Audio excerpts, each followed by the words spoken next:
The Dupe Dog, a story from Haiti, by Reddit user ACatNamedHitler. This is my first time posting to r/no sleep, so please bear with me if my story isn't in the typical format.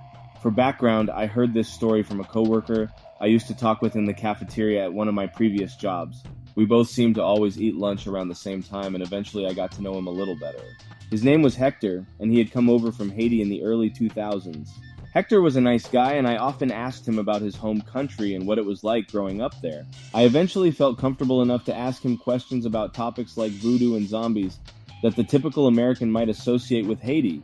He was happy to debunk many of my misconceptions and give me a more realistic view of what the beliefs and traditions are actually like.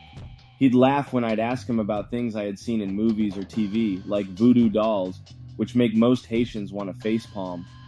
I was almost a little disappointed after hearing all these things get debunked. Finally, I asked him if there were any legends or myths in Haiti that people in the United States probably wouldn't have heard of. He asked me, in all seriousness, if I had ever heard of the Dupe Dog. I kinda laughed, as the name sounded dumb, and I asked if he was fucking with me. He looked as though he was sorry he had even brought it up. After pressing him for a few minutes, he asked me, "Are you sure you want to know about this?"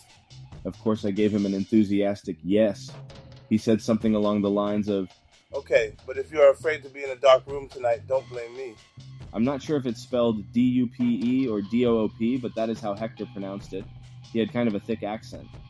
The following will be my recollection of his story. I will always remember the way he started by saying the words, "It's like a dead thing." Occasionally, people might see one lying in a remote field or in the woods. Mothers tell children never to go near one because it is dead, and you will get sick from being near it. It is something that people know about but don't discuss, like an open secret in a small village.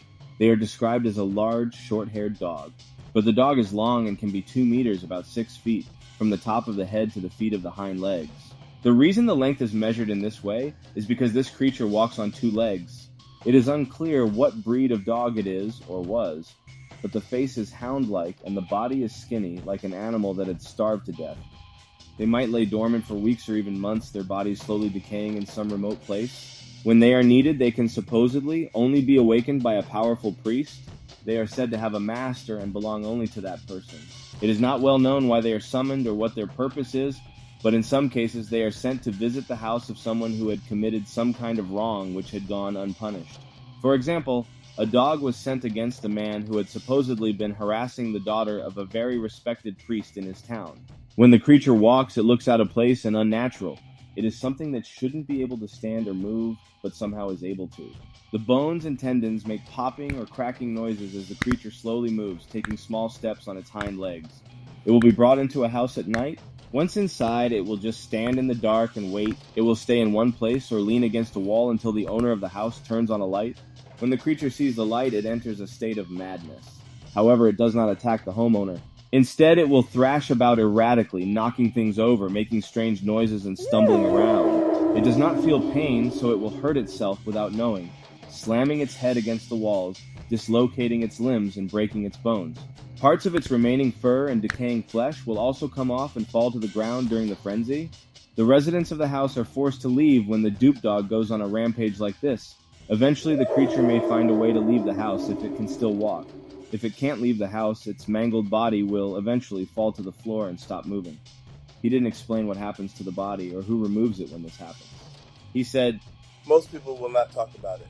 They fear repercussions from the powerful men who control it." I am not sure if this legend is from just one town village or if this is known throughout the island. I couldn't find anything about the Dupe Dog on Google. Either way, I kind of hope it's not real.